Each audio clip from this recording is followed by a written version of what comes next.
ऐसा ऐसा आपको आज बुलाया गया, मैं कैंसर मरीज हूँ, मुझे आज बुलाया गया था कि आपको तारीख पर आना पड़ेगा। मैं आ गया हूँ।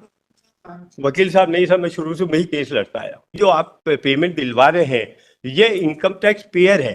न्यायालय ने, उच्च न्यायालय डीबी ने हमें स्टे दिया सर, किस बेस पर कि ये पैसा देना नहीं बनता है, अभी इस पैसे को रोका जाए। पिछली बार तारीख पर माननीय न्यायालय ने ये फरमाया था कि पत्नी इनकम टैक्स पेयर है अथवा नहीं, तो आपने फरमाया था कि अगली बार इसका जवाब पूछ के दें। एडजुडिकेशन नहीं होगा, वो उसका एडजुडिकेशन नीचे हो गया है। नहीं सर, पूछा गया था और आपने जवाब के लिए समय। पिछले अदालत ने क्या बोला कि हमको जो लॉ मालूम है उसके मुताबिक हम चलेंगे। हाँ सर, तो अब जो आज जो इनकम टैक्स पेयर है सर, आपने वारंट के खिलाफ लगाया ना? नहीं सर, ये लगाया कि ये जो आप पेमेंट दिलवा रहे हैं ये इनकम टैक्स पेयर है। और जब 2005 काम करिए, आप कोई वकील साहब एंगेज करिए, वो ज्यादा लॉ समझ पाएंगे। आपको लॉ नहीं मालूम, आप फैक्ट्स की सर, मुझे तो माननीय न्यायालय ने जो फरमाया मेरे सामने, और आपने उसके लिए समय मांगा था कि अगर इनकम टैक्स पेयर है तो मैं पूछ के बताऊंगा। That is not the issue whether she is a income tax payer or not। तो इनकम टैक्स पेयर होगा तो मुझसे 125 की पहली शर्त है सर। कराइए ना, जो नीचे नहीं, वो इन्होंने नहीं कराया मेरे को, तो साहब 498 का देखिए साहब, मैं ऑर्डर निवेदन कर देती हूँ। ट्रायल कोर्ट ने ऑर्डर कर दिया मेंटेनेंस, उसकी अपील होगी, फाइल करो आप। नहीं, उसकी फाइल हो गई। उसके बाद 17/2/20 को माननीय उच्च न्यायालय ने एक ऑर्डर पारित किया श्रीमान गुप्ता साहब ने कि अगर आपने 498 का केस जीत चुके हैं। एक बार मैं आपको एक ही बार लास्ट बताऊंगा, otherwise you engage the counsel or will pass the order. We know what is the law. This is a writ appeal arising out of order passed by the bench in a writ proceedings where you have challenged issuance of a warrant. That's all. That is the only issue here. Sir, मेरी 74 साल की, कितने साल की उम्र है, क्या है, आपको जो मेंटेनेंस दिया सही है गलत है, वो यहाँ एग्जामिन नहीं होगा, वो अपील में होगा। आपके जो ओरिजिनल ऑर्डर को चैलेंज करो आप किया होगा, उसमें डिसाइड होगा। सर ओरिजिनल अपील की अपील करने पर 7/7/2008 को वो निरस्त भी हो चुका, फिर वापस ऑर्डर हुआ। 7/7/2008 को मेंटेनेंस ऑर्डर माननीय जिला न्यायाधीश श्रीमान हरदा, उन्होंने उसको निरस्त भी किया है, उसके बाद वापस राइज हुआ है। इसलिए मैं निवेदन करना चाह रहा हूँ।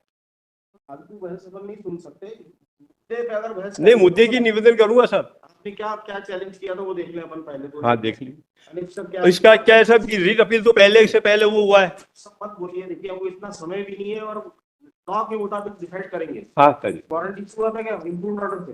Yes my lord, warrant issue हुआ था because of non payment of maintenance my lord, and the amount of maintenance has been determined by the high court my lord.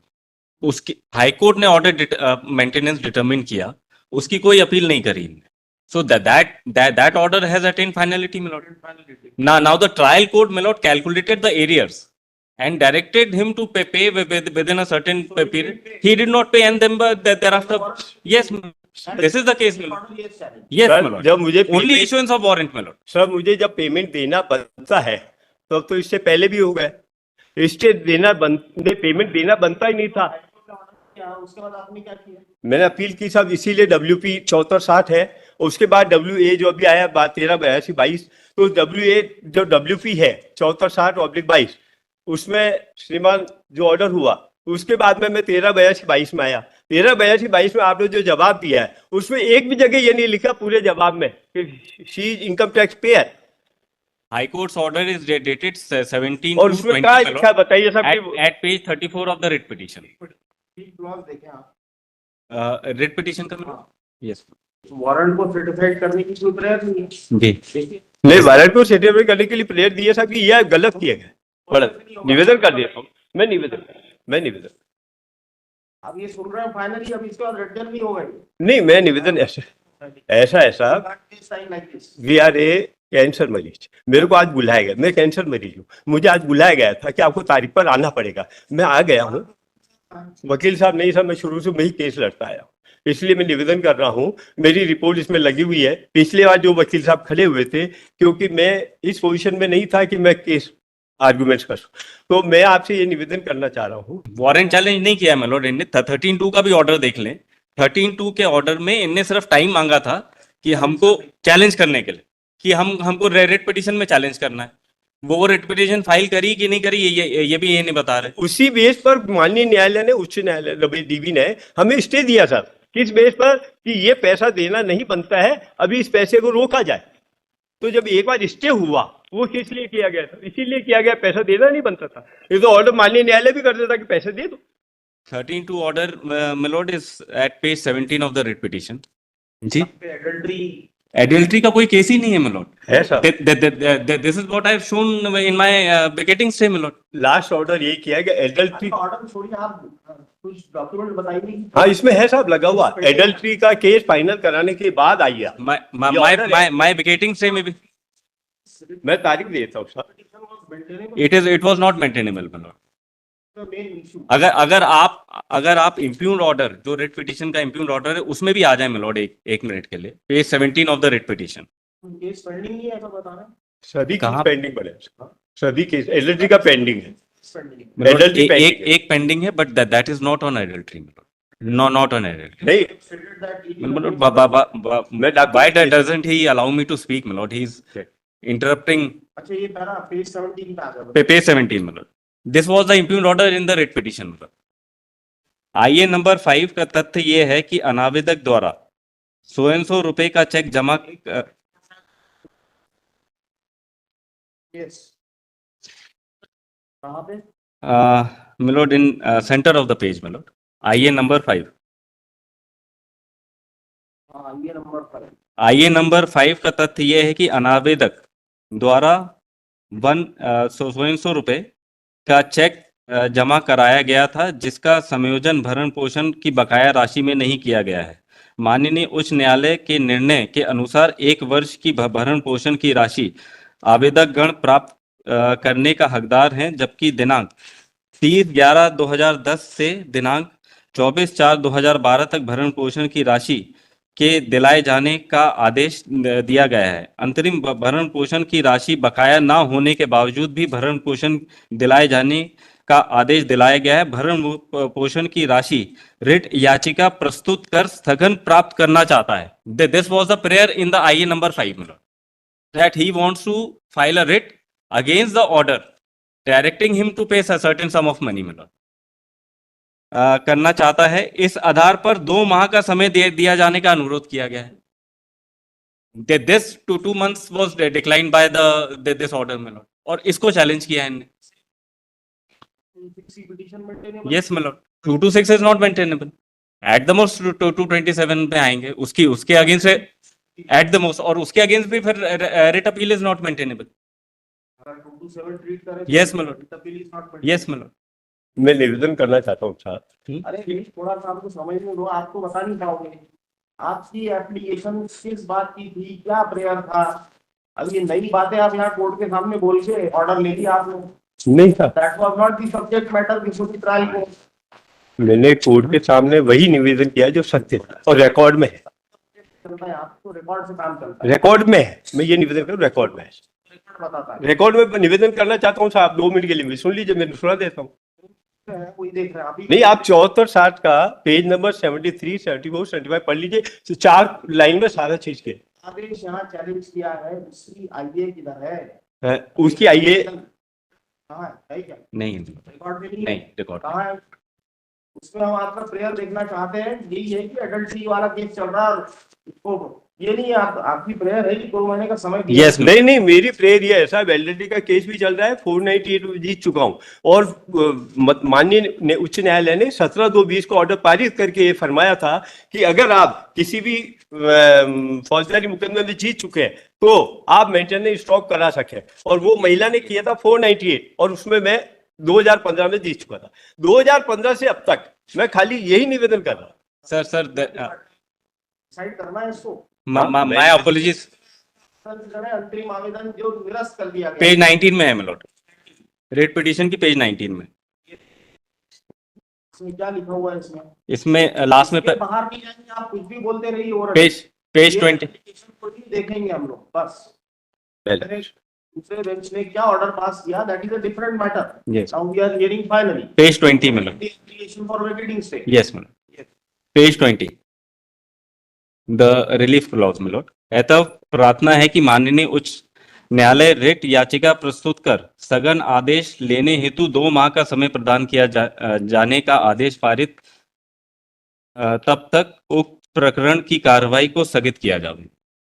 This was the limited prayer Miller. इतनी limited prayer है आपकी, sir limited, इस बात में आगे sir limited कैसे? मैं निवेदन ये कर रहा हूँ। कोई अपील नहीं सुन रहे हैं, आपकी पूरी अपील नहीं सुन रहे हैं। ठीक, एक आवेदन निरस्त होने के बाद आपने रिट लगा दी, वो भी 226 में मेंटेनेबल ही है actually. It is only 2 to 7। सब माननीय न्यायालय ने एक्सेप्ट किया और मुझे स्टे दिया, और सुन के स्टे दिया, और डीबी से द्वारा ही दिया गया। एक सेकंड, अरे एक निवेदन साहब, मैं निवेदन ये कर रहा हूँ कि मेरी जो 74-60 में मेरी एप्लीकेशन है, जिसके विरुद्ध में वापस WA में WP पहले की है, WA जिसके विरुद्ध यहाँ है उसी के बेसिस पे डिसाइड होगा सर। तो 74-60 मेरा बेसिक है। क्या हुआ? WP 74-60 कहाँ है? वो लगा नहीं है, वो इसमें लगा हुआ है। डिसाइड हो गई ऑलरेडी। नहीं सर, वो डिसाइड हुआ तो इसी का तो पार्ट बना WA, वो रॉन्ग हुआ, उसी को मैंने चैलेंज किया, तो उसी को रिकॉर्ड इसके साथ लगा हुआ है श्रीमान। 2 केस है आपके। हाँ 2 केस, 58-38-2021। ये तो एक तो केस हो गया। हाँ एक तो हो गया मिलर। क्या है? 74-60 दूसरे में माय फ्रेंड इज अपीयरिंग। 74-60 हमने 605 की सुनवाई कर दी, ठीक, तो देखते हैं विल पास द ऑर्डर। ये सब करो। अब बताइए 605 605 में क्यों आया सर कि 74-60 इसके पीछे लगा WP करके डिसाइड करते हैं। आप अलग अलग केस क्यों फाइल करते नहीं, यही कह रहा हूँ सर। हैं? क्यों नहीं कर दिया? 605 में वो अपन ने देख लिया एक ऑर्डर के खिलाफ है, उसको देखना है ऑर्डर लर्नेड सिंगल जज का ठीक है या नहीं है, बस इतना ही देखना उसको। बिल्कुल सर। उसके अलावा और स्कोप एनलार्ज नहीं कर सकते उसका। जैसा आप बोलेंगे कि एडल्ट्री देखो, ये देखो, वो केस पेंडिंग है, ये सब इसकी जरूरत ही नहीं है उसमें। तो सब में 74-60 में जो डॉक्यूमेंट्स लगाए मैंने, जो इस 1382-22 605/23 का जो बताइए, क्योंकि तभी सुन रहे हैं अपन, वो आपकी रिट पिटीशन तो डिसाइडेड है ऑलरेडी। वो अलग है सर, वो उसका केस नंबर 58-38/21। ये आपको जो निवेदन कर रहा हूँ सब, ये केस है 605/23 जो WA है, और इसका जो बेसिक है वो WP है जो है 74-60/22, और उसके अंदर जो डॉक्यूमेंट गलत नंबर बता रहे हैं मिलॉर्ड, ये गलत नंबर बता रहे हैं। क्या बता रहे हैं? कोई बात नहीं, मैं वापस निवेदन में लिख दूंगा। अभी जो सुन रहे हैं, आपकी जो रिट अपील सुन रहा है, उसका नंबर है 1382 1382 है ना। ये अराइज हो रही है WP 74-60 74-60 है ना। मैं 74-60 को निवेदन करना चाहता हूँ। 74-60 का पेज नंबर 73,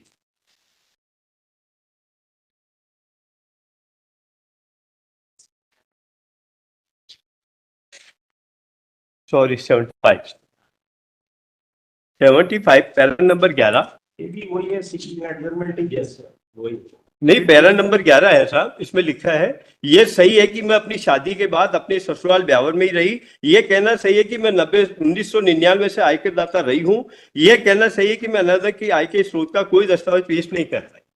और सेकंड पेज 76 में श्रीमान साहब लिखा हुआ है, मुझे ध्यान नहीं कि मेरी आय 1990 से अशोक कोटाई से ज्यादा रही है।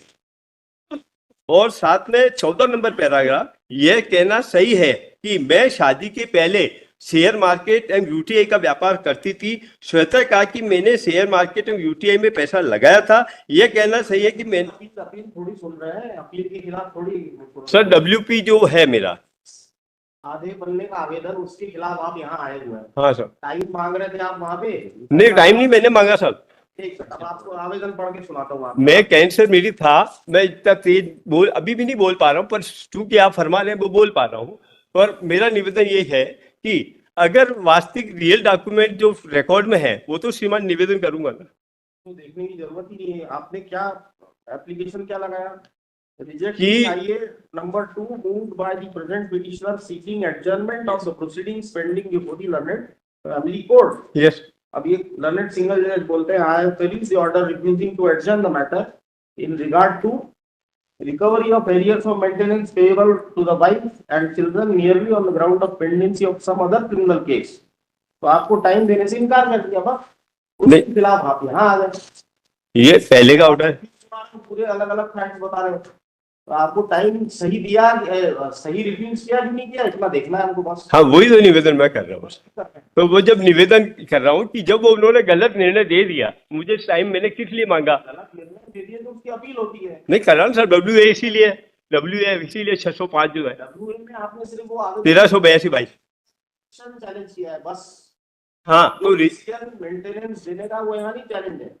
नहीं है सर, देखिए पढ़ देता हूँ अरे सब देखिए, इतना आपको बिना बोले बिना पढ़े बोलते ही नहीं हमने। सर, मैं निवेदन कर दूं?